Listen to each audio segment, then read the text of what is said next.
युवराज बुध हुए वक्री। प्रिय दर्शकों, नवग्रहों में अपना संपूर्ण प्रभाव अतिशीघ्र प्रदान करने वाले क्विक रिस्पॉन्स प्लैनेट तथा इस जगत के समस्त कार्यक्षेत्रों में अपना संपूर्ण प्रभाव रखने वाले नवग्रहों में युवराज बुध 9 नवंबर को वर्तमान वृश्चिक राशि में जहां पर ये गोचर कर रहे हैं वक्री अवस्था में आ जाएंगे, अर्थात इनका गमन एक राशि पीछे की ओर आरंभ हो जाए। प्रिय दर्शकों, कोई ग्रह जब वक्री होता तो वो बलवान हो जाता है, क्योंकि उस ग्रह की गति मंद होती है।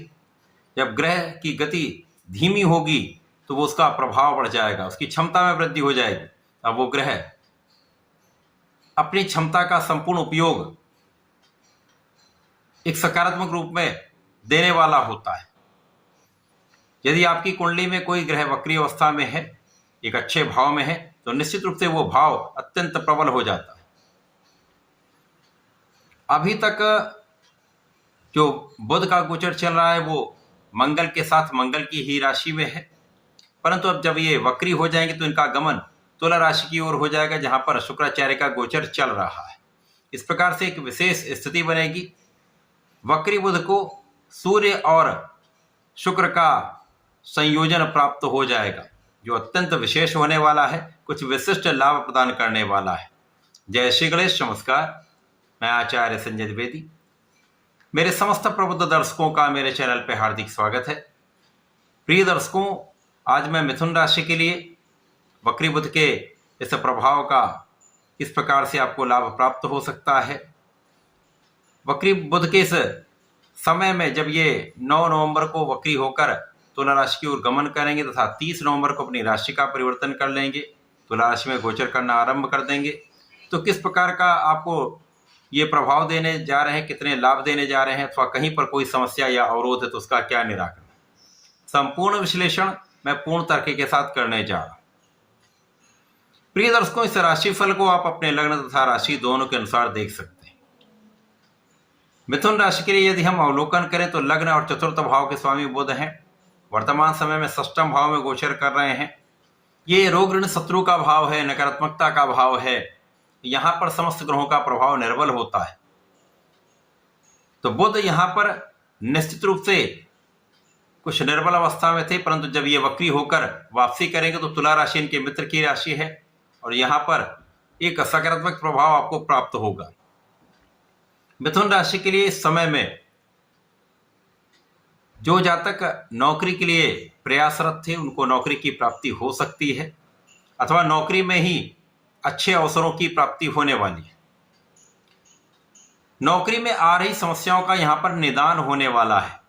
जो कुछ ना कुछ उतार चढ़ाव जीवन में बना हुआ था वो सही होने लगेगा, समस्याओं का निस्तारण होगा तथा आपके लाभ में वृद्धि होगी।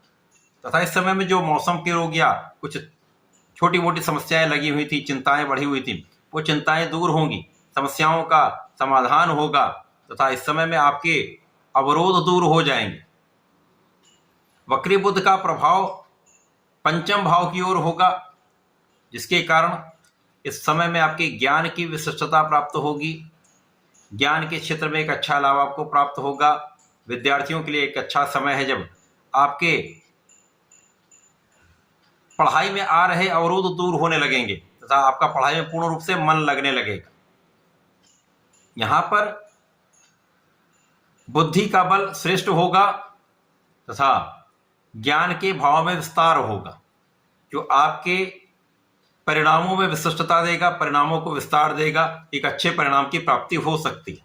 इसी प्रकार से जो जातक प्रतियोगिता परीक्षा की तैयारी कर रहे हैं उनके लिए ये वक्री काल अच्छा है, आपको अच्छा परिणाम प्राप्त होगा। इस समय में वे जातक अच्छी स्थिति में होंगे जो अपने व्यापारिक भाव को बढ़ाने के लिए ऋण लेने का प्रयास कर रहे थे, तो आपको ऋण प्राप्त हो सकता है, परंतु सरकारी संस्थाओं या अच्छी संस्थाओं से ऋण लेने का प्रयास करिए।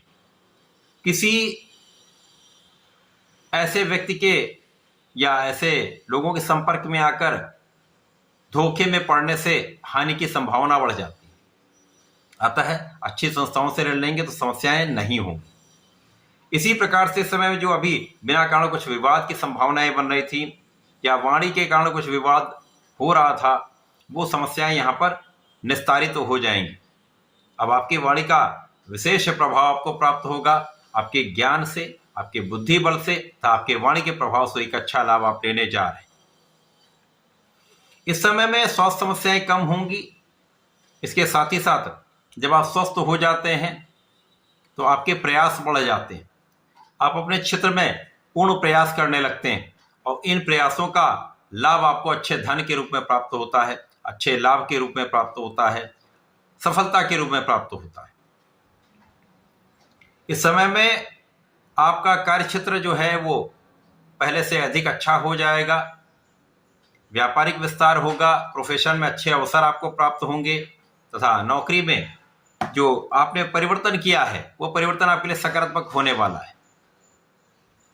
इस समय में अच्छा लाभ प्राप्त होगा, अच्छा इंक्रीमेंट हो सकता है। इसी प्रकार से इस समय में संतान पक्ष बलवान रहेगा, संतान से संबंधित समस्याओं का निदान होगा तथा आपसी सामंजस्य बहुत अच्छा हो जाएगा तथा संतान से भी आपको लाभ की प्राप्ति निश्चित रूप से होगी।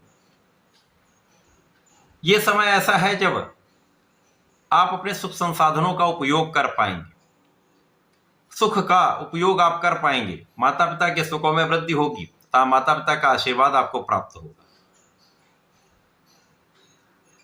क्योंकि जब बुध मंगल के साथ थे, यहां पर वक्री अवस्था में सूर्य का साथ मिल जाएगा। इसके पश्चात जब ये 23 नवंबर को वापसी करके तुला राशि में प्रवेश कर जाएंगे, वहां पर पहले से ही शुक्राचार्य का गोचर चल रहा होगा, जिससे प्रबल रूप से लाभदायक युग आपके लिए बनने वाला है। और इस समय में बुध का जो प्रभाव है वो आपकी इच्छाओं की पूर्ति करा देगा।